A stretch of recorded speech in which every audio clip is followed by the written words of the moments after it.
Resign कर रही हो, बहुत बड़ी गलती कर रही हो। कौन मुझे मुबश्शिर लुकमान की टीम ने कहा बच्चे कौन ऐसा करता है नौकरी छोड़ के। अलवीना, अगर आपका रिस्क यहाँ लिखा है ना तो आपको कोई भी नहीं निकाल सकता, और उसी बंदे ने मुझे परमानेंट किया।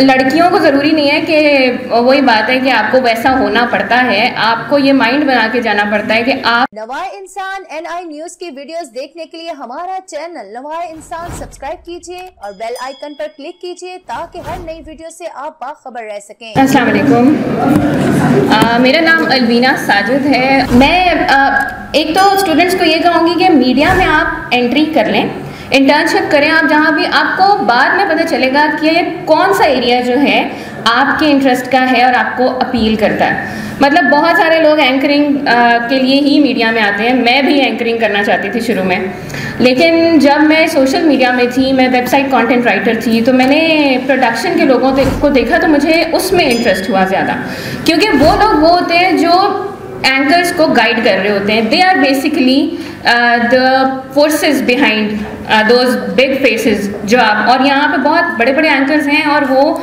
मैंने बहुत सारे एंकर्स देखे हैं जो अपने प्रोड्यूसर्स को या उनको अपना आइडियल मानते हैं, और वो जैसे मुबश्शिर लुकमान साहब की टीम है, उन्होंने उनको बहुत प्रमोट किया और they are producing their own shows now. तो वहाँ पे 2015 में जब मैंने जॉब छोड़ी, इसी वजह से छोड़ी क्योंकि मेरे बॉस मुझे इंटर्नशिप नहीं करने दे रहे थे प्रोडक्शन में। उन्होंने बहुत रेजिस्ट की, मैंने उनको फिर एंड में यही हुआ कि मैंने सोचा कि मैं इंटर्नशिप करूं और मैं इसी ग्रुप में करूं, लेकिन हुआ ये कि उन्होंने मुझे कहा कि मैं आपको करने नहीं दूंगा। तो मैंने कहा कि ठीक है, फिर मैं HR के पास चली गई। मैंने कहा मुझे एक रीज़न दें, प्रोफेशनल रीज़न दें जिसकी वजह से मुझे यहाँ पे जॉब नहीं करने दी जा रही, क्योंकि मैंने नोटिस पीरियड पूरा किया, सारी फॉर्मेलिटीज़ पूरी की। कहने लगे पर्सनल हो सकता है, प्रोफेशनल नहीं हो सकता। मैंने कहा ठीक है, मैं यहाँ पे अगर मैंने आना था तो अपने एक्सपेंस पे आना था, मैंने आपकी जॉब तो छोड़ दी, तो कहीं और मुफ्त में तो मुझे कोई और भी रख लेगा। उसके 10 दिन बाद मुझे नियो TV में उन्होंने बुलाया, इंटर्नशिप थी, मिशन बुखारी का रमज़ान ट्रांसमिशन थी, वो वहाँ से मैंने शुरू किया फिर प्रोडक्शन 2016 में और मई में। और उसके बाद ये सारे प्रोग्राम्स अली मुमताज़ का करवाया, रेहाम खान का उन दिनों वहाँ पे प्रोग्राम चलता था। फिर उसके बाद आइडिया करोड़ों का एक शो था जो कि पाकिस्तान का पहला बिजनेस रियलिटी शो था। I was one of those people जो उसके सारा एग्जीक्यूशन टीम में थे, और वो शो मेरी ज़िंदगी का सबसे अच्छा शो था क्योंकि वहाँ मैंने बहुत सीखा। नियो TV एक बहुत अच्छा और सपोर्टिव चैनल है। और उसके बाद फिर जब मुझे एक्सप्रेस न्यूज़ से ऑफ़र आई तो सब ने कहा कि एक्सप्रेस न्यूज़ ज्वाइन करें, बहुत अच्छा इदारा है। तो वहाँ पे फिर मुझे फ़हद साहब के साथ काम करने का मौका मिला, फ़हद हुसैन। फिर अभी जो करंटली मेरे जो बॉस हैं वो कराची में होते हैं, जो कि director group creative express news हैं। तो बेसिकली मैं क्रिएटिव डिपार्टमेंट में काम कर रही हूँ, और प्रोमो बेसिकली जो है ना वो न्यूज़ के साथ भी है। मैं स्क्रिप्ट्स भी लिखती हूँ, कॉपीज़ भी लिखती हूँ, जो इनके वर्चुअल ओवरलेज हैं, जो इनके इन्फोग्राफिक्स, जो ग्राफिक्स से रिलेटेड जितनी चीज़ें हैं क्रिएटिव डिपार्टमेंट की, वो भी मैं एज अ कोऑर्डिनेटर देख रही हूँ कराची से। वहाँ से डायरेक्शन आती है कभी कभी, तो मैं सारा यहाँ पे प्रोड्यूस करती हूँ प्रोमो, सारी स्टोरी बोर्डिंग और एंकर्स को डायरेक्शन देना, और ये सब कुछ आजकल हमारा PSL का चल रहा है, अभी पीछे 14 अगस्त की सारी चीज़ें। तो लड़कियों को ज़रूरी नहीं है कि वही बात है कि आपको वैसा होना पड़ता है, आपको ये माइंड बना के जाना पड़ता है कि आप जैसा मर्जी हो आपने ठीक रहना है। अगर आप ठीक है ना और आपको अल्लाह ताला पे भरोसा है तो आपको अल्लाह ताला खुद ऐसे ऐसे रास्ते दिखाएगा कि आपको समझ ही नहीं आएगी कि आप कहाँ से कहाँ चले गए। तो स्टूडेंट्स को मैं ये कहना चाहूँगी कि आप लोग मतलब एडिटोरियल पॉलिसीज़ तो बहुत बाद की बात है, पहले आप अपना अंदर मीडिया में आएँ, और वो सरवाइव करना बहुत मुश्किल है। जैसा मैंने बताया कि फ़र्स्ट जॉब जो मेरी थी उसमें उन्होंने कह दिया, वो बंदा उठा और उसने डायरेक्टर प्रोग्रामिंग अली काज़मी साहब थे उन दिनों वहाँ पे, उसने कहा कि अलवीना नाम की लड़की को ना इंटर्नशिप देनी है और ना जॉब मिलेगी इस पूरे ग्रुप में। उन्होंने कहा ये है कौन, क्योंकि वो एक HOD था, वो US से पढ़ के आया हुआ है, और एक जूनियर लड़की है जिसका उसको पता ही नहीं है, और वो उस बंदे से मैंने परमिशन का भी कहा लेकिन उसने नहीं दी।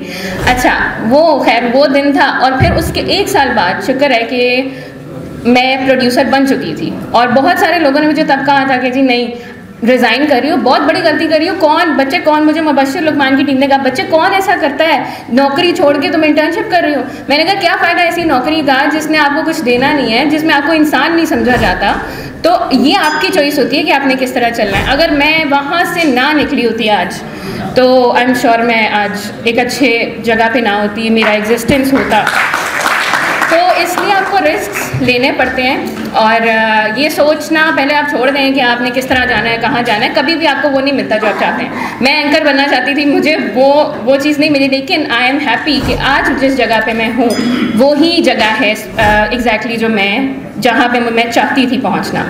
तो ये आप सोचें ही ना कि आपने किधर जाना है। आप एंटर हो और फिर आपको समझ आएगी कि कौन सा एरिया आपका है और आप कहाँ एग्जैक्टली जाना चाह रहे हैं। और वही पैशन आपके अंदर होना चाहिए, आपको क्विट नहीं करना। मैंने जब से नौकरी शुरू किया, मैंने 2nd सेमेस्टर में की थी और 4th सेमेस्टर में मुझे 24 न्यूज़ में जॉब मिल गई थी और इट्स बिन 6 years नाउ।